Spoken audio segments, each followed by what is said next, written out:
ആകാശവാണി വാർത്താവീക്ഷണം. കർഷക ദിനം, കാർഷിക സംസ്കൃതിയുടെ പാരമ്പര്യം. തയ്യാറാക്കിയത് സുനീഷ് വിതുര, മാധ്യമപ്രവർത്തകൻ. അവതരണം നവനീത. ഇന്ന് കൊല്ലവർഷം 1202 ആണ്ട്, ചിങ്ങം 1. പഞ്ഞമാസമായ കർക്കടകത്തിലെ പട്ടിണിക്കും പേമാരിക്കും ശേഷം പ്രകൃതിയും ജീവജാലങ്ങളും ഒരുപോലെ ഉന്മേഷത്തോടെ ഉണരുന്ന മാസമാണ് ചിങ്ങം. കർക്കടകം പഞ്ഞമാസമെന്നത് ഇന്ന് പഴമൊഴി മാത്രമായി മാറിയിരിക്കുന്നു. സൂര്യൻ ചിങ്ങം രാശിയിലേക്ക് പ്രവേശിക്കുന്ന ദിനമാണ് ചിങ്ങം 1. ചിങ്ങസംക്രാന്തി എന്നും വിളിക്കാറുണ്ട്. സൂര്യൻ ശക്തി പ്രാപിക്കുന്ന ദിനവും കൂടിയാണ് ഈ ദിനം. കർക്കടക രാശിയിൽ നിന്ന് ചിങ്ങം രാശിയിലേക്ക് സൂര്യൻ പ്രവേശിക്കുമ്പോൾ പ്രകൃതിക്കും മനുഷ്യനുൾപ്പെടെയുള്ള ജീവജാലങ്ങൾക്കും പുതിയ ഊർജം കൈവരുന്നു എന്നാണ് വിശ്വാസം. കേരളത്തിൽ ചിങ്ങം 1 കർഷക ദിനമായി ആചരിക്കുന്നു. സംസ്ഥാന തലം മുതൽ വാർഡ് തലം വരെയുള്ള മികച്ച കർഷകരെ കണ്ടെത്തി അവർക്ക് അംഗീകാരവും ആദരവും നൽകുന്നു. മണ്ണിൽ പൊന്നു വിളയിക്കുന്ന കർഷകരുടെ വിയർപ്പിന്റെ വിലയാണ് ഭക്ഷ്യസുരക്ഷയ്ക്ക് അടിസ്ഥാനം. കാർഷികാനുബന്ധ മേഖലകളും വളരെ ശ്രദ്ധേയമാണ്. എങ്കിലും ഏറ്റവും അടിസ്ഥാനം കർഷകർ തന്നെയാണ്. കർഷകരെ ആദരിക്കുന്നതുവഴി പുതുതലമുറയെ കൃഷിയിലേക്ക് ആകർഷിക്കുന്നതിനും സഹായമാകുന്നു. പ്രകൃതിയുമായി ഇഴുകിച്ചേർന്ന കൂട്ടായ്മയുടെയും ഐക്യത്തിന്റെയും പ്രതീകമാണ് കേരളത്തിന്റെ കാർഷിക സംസ്കാരം. ഇടവപ്പാതിയും തുലാവർഷവും കണക്കാക്കിയുള്ള കാർഷിക സംസ്കൃതിയിൽ പാരമ്പര്യമായി പകർന്നുവന്ന കൃഷിരീതികളും വിത്തു സംരക്ഷണവും പ്രാധാന്യമർഹിക്കുന്നു.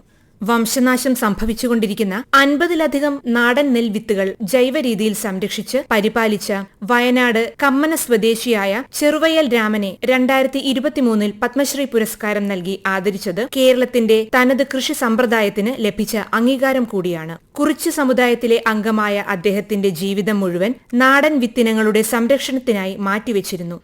കേരളത്തിന്റെ നെല്ലച്ഛനായ അദ്ദേഹം പാരമ്പര്യത്തനിമ പേറുന്ന വൈക്കോൽ മേഞ്ഞ വീട്ടിലായിരുന്നു താമസം. ഏതാണ്ട് 20 ഏക്കറോളം കൃഷിസ്ഥലം കുടുംബസ്വത്തായി ലഭിച്ചെങ്കിലും വിശാലമായ കൃഷിസ്ഥലത്തിന്റെ ഓരത്ത് വൈക്കോൽ മേഞ്ഞ വീട്ടിൽ താമസിച്ച് വിത്തും പ്രകൃതിയും പാരമ്പര്യവും സംരക്ഷിച്ചു പോന്നു. ഇപ്പോൾ കേരളത്തിലെ കാർഷിക മേഖല ധാരാളം വെല്ലുവിളികളാണ് നേരിടുന്നത്. കാലാവസ്ഥാ വ്യതിയാനത്തെ തുടർന്നുണ്ടാകുന്ന അതിതീവ്ര മഴയും പ്രളയവും വരൾച്ചയും കാർഷിക മേഖലയിൽ പ്രതിസന്ധിയുണ്ടാക്കുന്നു. നെൽവയലുകളും കൃഷിസ്ഥലങ്ങളും കുറഞ്ഞു പോകുന്നു. വന്യമൃഗശല്യത്തെ അതിജീവിച്ച് കൃഷി ചെയ്തെടുക്കുന്ന കാർഷിക വിഭവങ്ങൾക്ക് ന്യായവില ലഭിക്കുന്നില്ല എന്നതും ഒരു വസ്തുതയാണ്. ഉൽപാദന ചെലവ് കൂടുന്നതിനനുസരിച്ച് താഴെക്കിടയിലുള്ള കർഷകന് അതിന്റെ വില ലഭിക്കാതെ ഇടനിലക്കാരിലേക്ക് പ്രയോജനം എത്തുന്നു എന്നതാണ് കൃഷിക്കാരുടെ പക്ഷം. നാണ്യവിളകളായ തെങ്ങ്, റബ്ബർ, കുരുമുളക്, കാപ്പി, ഏലം, തേയില മുതലായവ എല്ലാം കേരളത്തിന്റെ സാമ്പത്തിക സാമൂഹിക ജീവിതത്തെ സ്വാധീനിക്കുന്നവയാണ്. ഈ മേഖലയിലും പ്രതിസന്ധികൾ നേരിടുന്നു. എങ്കിലും പാരമ്പര്യമായിട്ടുള്ള കാർഷിക സംസ്കാരം ഇന്നും തുടർന്നുവരുന്നു. നെൽകൃഷിയും ഇടവിളകളായ കപ്പയും ചേനയും ചേമ്പുമെല്ലാം കൃഷി ചെയ്തു വരുന്നു. ചിങ്ങമാസം പിറന്നതോടെ വിളവെടുപ്പ് ഉത്സവമാണ് പ്രധാനം. കേരളത്തിന്റെ ഉത്സവങ്ങളും ആഘോഷങ്ങളുമെല്ലാം കൃഷിയുമായി ബന്ധപ്പെട്ടിരിക്കുന്നു. ചിങ്ങത്തിലെ വിളവെടുപ്പിന്റെ സന്തോഷമാണ് തിരുവോണത്തെ ആഹ്ലാദകരമാക്കുന്നത്. ചിങ്ങക്കൊയ്ത്ത് തിരുവോണത്തെ വരവേൽക്കുമ്പോൾ മകരക്കൊയ്ത്ത് ഉത്സവങ്ങളെ വരവേൽക്കുന്നു. ക്ഷേത്രോത്സവങ്ങളെല്ലാം മകരക്കൊയ്ത്ത് കഴിഞ്ഞ പാടങ്ങളിൽ പച്ചപ്പന്തൽ കെട്ടി ആഘോഷപൂർവ്വം കൊണ്ടാടുന്നവയാണ്. ചേമ്പ്, ചേന, കാച്ചിൽ, ചെറുകിഴങ്ങ്, നനകിഴങ്ങ് മുതലായവയുടെ വിളവെടുപ്പ് കാലമാണ് കാർത്തിക. വിഷുവിന് പഴങ്ങളുടെ വിളവെടുപ്പും നടക്കുന്നു. കൃഷിയുമായി ബന്ധപ്പെട്ട ചടങ്ങുകളും നാടൻ കലകളും മലയാളി ആഘോഷിക്കാറുണ്ട്. ആദ്യമായി കൊയ്തെടുത്ത നെല്ല് ക്ഷേത്രങ്ങളിൽ സമർപ്പിച്ച് വീടുകളിൽ സൂക്ഷിക്കുന്നതാണ് നിറപുത്തരി.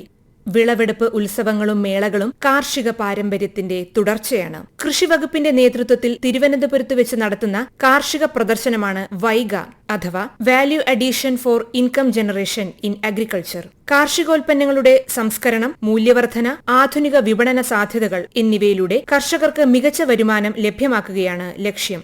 വയനാട് അമ്പലവയൽ പ്രാദേശിക കാർഷിക ഗവേഷണ കേന്ദ്രത്തിൽ വെച്ച് നടത്തുന്ന ദേശീയ അന്തർദേശീയ കാർഷിക ഫെസ്റ്റാണ് പൂപ്പൊലി അന്താരാഷ്ട്ര കാർഷിക മേള. ഹൈടെക് കൃഷിരീതികളെ പരിചയപ്പെടുത്തലും പുഷ്പ പ്രദർശനവുമെല്ലാം ഇതിന്റെ ഭാഗമാണ്. പത്തനംതിട്ട ഓമല്ലൂരിൽ നടക്കുന്ന പരമ്പരാഗത കാർഷിക മേളയാണ് ഓമല്ലൂർ വയൽ വാണിഭം. അപൂർവ ഇനം കിഴങ്ങുവർഗ്ഗങ്ങൾ, കാർഷികായുധങ്ങൾ, മികച്ച ഇനം വിത്തുകൾ മുതലായവയുടെ വലിയ വിപണിയാണിത്. കേരള കാർഷിക സർവകലാശാലയുടെയും കേന്ദ്ര കൃഷി മന്ത്രാലയത്തിന്റെയും സംയുക്താഭിമുഖ്യത്തിൽ നടത്തുന്ന ദക്ഷിണേന്ത്യൻ പ്രാദേശിക കൃഷിമേളയാണ് അഗ്രോഫെസ്റ്റ്.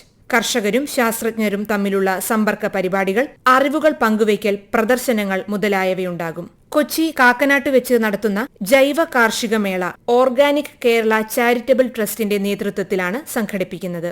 സാങ്കേതിക വിദ്യകളുടെ കൈമാറ്റം, നേരിട്ടുള്ള വിപണനം, കർഷക സമ്പർക്കം തുടങ്ങിയവയാണ് കാർഷിക മേളകളുടെ ലക്ഷ്യങ്ങൾ. ഇവ കൂടാതെ ധാരാളം കാർഷിക മേളകൾ ഓരോ ജില്ലയിലും പ്രാദേശികമായി സംഘടിപ്പിക്കാറുണ്ട്. ചിങ്ങമാസത്തിലെ വിളവെടുപ്പിന് പിന്നാലെ എത്തുന്ന മലയാളികളുടെ ഏറ്റവും വലിയ ഉത്സവമാണ് ഓണം. ചിങ്ങമാസത്തിലെ ആദ്യ വിളവെടുപ്പിന് ശേഷം കതിരുകൾ ഭഗവാന് സമർപ്പിക്കുന്ന നിറപുത്തരി മലബാറിലെ ക്ഷേത്രങ്ങളിൽ പ്രധാനമാണ്. ഇത്തരം ചടങ്ങുകൾക്കെല്ലാം പ്രാദേശികമായ വ്യത്യാസങ്ങളുണ്ടാകും. കർക്കടകം മുതൽ തന്നെ ചിലയിടങ്ങളിൽ കാർഷികപരമായ ആഘോഷങ്ങൾ നടത്തിവരുന്നുണ്ട്. മലബാറിന്റെ തനത് കലാരൂപമായ തെയ്യങ്ങളുടെ കെട്ടിയാടലുകൾ, തോറ്റംപാട്ടുകൾ മുതലായവ ചിങ്ങമാസത്തിലെ കറുത്തവാവിന് ശേഷം ചില കാവുകളിൽ ആഘോഷിക്കാറുണ്ട്. ചിങ്ങത്തിലെ ഉത്രാടം, തിരുവോണം നാളിൽ വീടുകൾ തോറും സന്ദർശനം നടത്തുന്ന ഓണപ്പൊട്ടൻ ഐശ്വര്യമായാണ് കണക്കാക്കപ്പെടുന്നത്.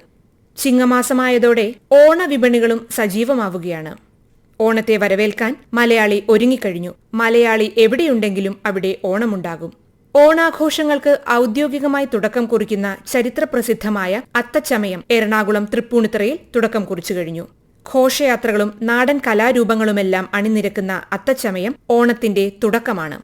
തെയ്യങ്ങളും പുലികളിയും പ്രാദേശിക കലാരൂപങ്ങളും ഓണവിപണികളും എല്ലാം ഓണത്തെ വരവേൽക്കാൻ തയ്യാറായിരിക്കുകയാണ്. സമത്വത്തിന്റെയും സാഹോദര്യത്തിന്റെയും സന്തോഷത്തിന്റെയും പ്രതീകമായി തിരുവോണം എത്തുകയാണ്. കാർഷിക സംസ്കൃതിയുടെ സാംസ്കാരിക തനിമ നിലനിർത്തുമ്പോഴും കൃഷിയുടെയും കർഷകരുടെയും പ്രാധാന്യത്തെക്കുറിച്ച് ഈ ദിനത്തിൽ നമുക്ക് ഓർമ്മിക്കാം. നിങ്ങൾ കേട്ടത് വാർത്താവീക്ഷണം. കർഷക ദിനം, കാർഷിക സംസ്കൃതിയുടെ പാരമ്പര്യം.